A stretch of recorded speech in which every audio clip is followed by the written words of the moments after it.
Hi hello friends, good bad அக்லியோட first single track name என்ன அப்படின்ற மாதிரி நம்ம ஜிவி பிரகாஷ் அப்டேட் பண்ணியிருக்காரு. அது மட்டும் இல்லாமல் இன்னும் சில அப்டேட்ஸுமே இருக்குது. ஃபஸ்ட்டு சிங்கிளோட ட்ராக் நேம் என்ன அப்படின்னு பார்த்தா ஓஜி சம்பவம் அப்படின்ற மாதிரி நேம் கொடுத்துருக்காங்க. கூடவே குட் பேட் அக்லியோட ஹேஷ்டேக்ல கொளுத்துறோம் மாமே அப்படின்ற மாதிரி நேற்று அவர் அப்டேட் கொடுத்துருந்தாரு. மைத்ரி ப்ரொடக்ஷன்ஸ் அப்டேட் கொடுக்குறாங்களோ இல்லையோ, தொடர்ந்து ஒரு நாளைக்கு ஒரு அப்டேட்டாக ஜிவி பிரகாஷ் ஃபஸ்ட் சிங்கிளை பற்றி ஏதாவது ஒரு அப்டேட் கொடுத்துட்றாரு. ஸோ இன்னைக்கு சாயந்தரத்துக்குள்ளே ஏதாவது அப்டேட் வருதான்னு பார்ப்போம்.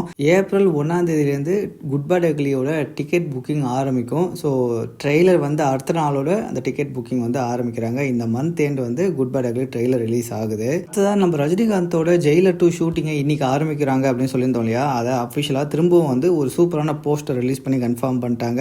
முத்துவேல் பாண்டியன் ஹன்ஸ் பிகின் அப்படின்னு சொல்லிட்டு ஜெயிலர் 2 ஹேஷ்டாக் இப்போ ட்ரெண்டிங்கில் இருக்கு.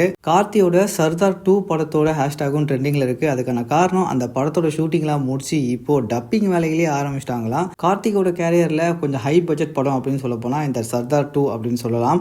ஸோ சர்தார் 1ஓட கலெக்ஷனுமே ரொம்ப நல்லா இருந்துச்சு, படமும் நல்லா இருந்தது. ஸோ அதை தொடர்ந்து இந்த படத்து மேலே எக்ஸ்பெக்டேஷன் கொஞ்சம் அதிகம் தான். தல அஜித்தோட good bad ugly movie release ஆயிடுச்சு அப்படின்னா இந்த வருஷத்தில் அவருக்கு வேறு எந்த படமும் இல்லை. அது மட்டும் இல்லாமல் இந்த வருஷம் அவர் எந்த படமும் நடிக்க போகிறதாவும் இல்லையா.